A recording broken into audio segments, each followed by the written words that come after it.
Hello, I will be teaching you how to, my name is Ethan Curtis, by the way, and I will be teaching you how to successfully use the lasso tool in Photoshop. Um, there's multiple types of lasso tools. There's a polygonal lasso tool, as well as a magnetic, and then just the regular lasso tool. And I'll show you the advantages of each of those. Get started by making a new file here.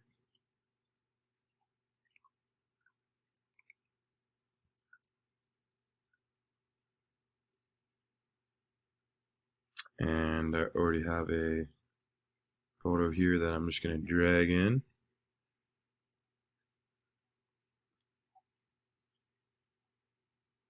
Alright, I'm going to resize this photo quick.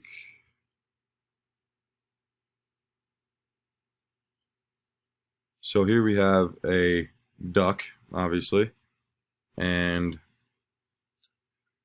this is going to be useful for the magnetic lasso tool because it is a bit of an obscure shape. It's not a polygon, it's not a regular shape. So the easiest way to get this out of the way.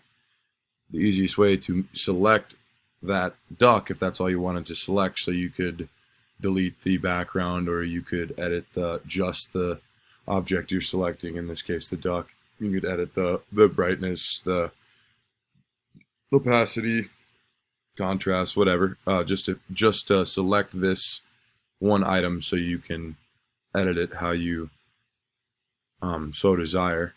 The best way would be with this magnetic lasso tool, in my opinion. Lasso tool is right here, third thing down in your toolbar here, and you're going to start out by selecting really anywhere along the object here, and it's going to follow along with your cursor and slowly select the outline of this object.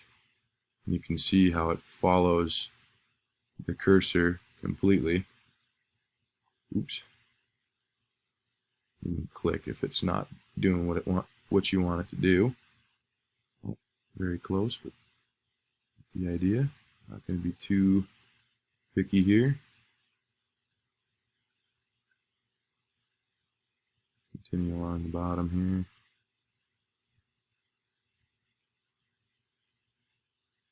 For the sake of the length of the video, I'm not going to be too picky about how precise it is, but you'll get the idea of how to use this lasso tool effectively. Okay, almost done, and then you're going to click on your dot, and that little circle will show you that you're closing that shape. Now that's selected, you could make adjustments, like I was saying, to whatever you want just in that particular selection. So you could do the brightness, contrast, change the opacity, so on and so forth. I won't do too much, but I'm going to leave it how it is, but you get the idea. And then if you wanted to delete the background here, if you were to click delete, it would just delete the item you have selected. But if you double click and select the inverse and then delete, that'll get rid of your background. So now you just have this object here, and you could layer it with another background or whatever, and place that into that photo however you desire. That is how you use the magnetic lasso tool. Now I will stay on this same template. I'm just going to delete this this layer here by deselecting it, and it'd be very nice if you just let me delete it here. Alright, we're going to do something easier here. I'm just going to go on to a new one. New. Well, it's not pulling up presets here. I think that's just the same deal. Okay, now I will show you the tactfulness of the polygonal lasso tool. So this is when you don't have a super irregular object. a bit large here. You have a polygon, something that is comprised of all straight lines and a closed object here. Just going to make this tidied up a bit. For the OCD folks out there. Okay, now we just have this.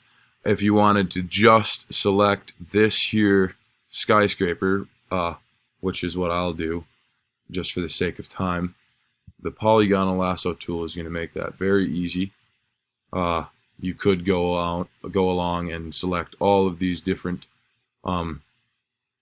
skyscrapers in the skyline. Oopsie.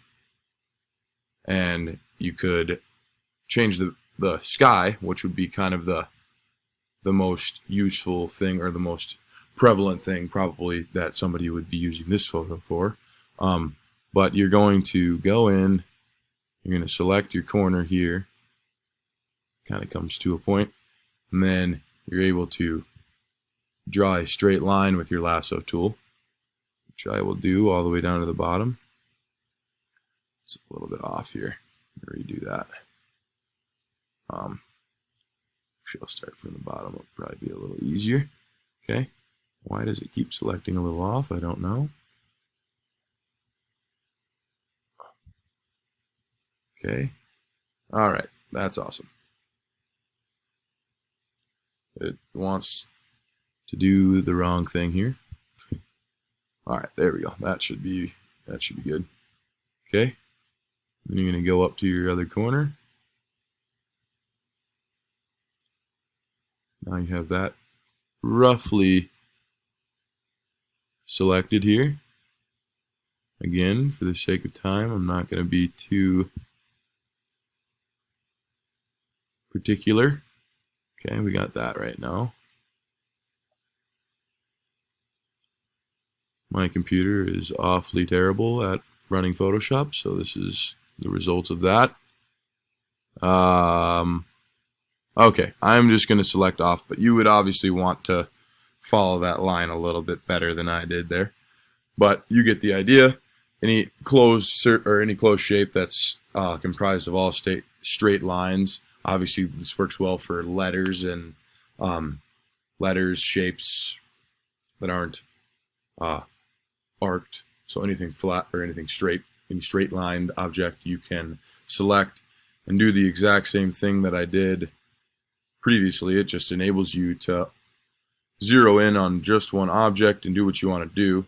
So that kind of really emphasizes that reflection of the off the glass panes there with the brightness, so on and so forth. You can see the usefulness here, and then again you can select the inverse, and boom, now you just have this object that you can play around with and do what you want to do with. That is roughly what this tool is good for. And then the other option, I will undo this so we can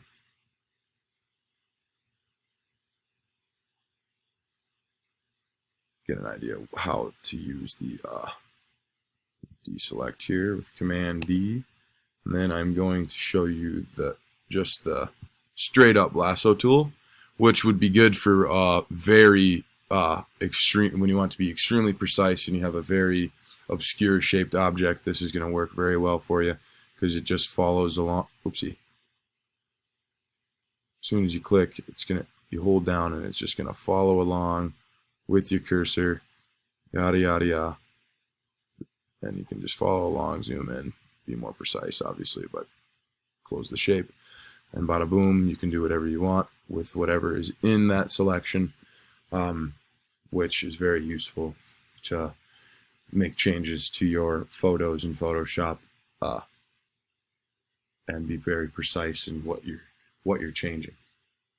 Lasso tool is honestly one of the most useful and most used tool of mine during this course, and I hope that you learned how to use it properly with this tutorial. Thank you. Appreciate you watching, and have a good day.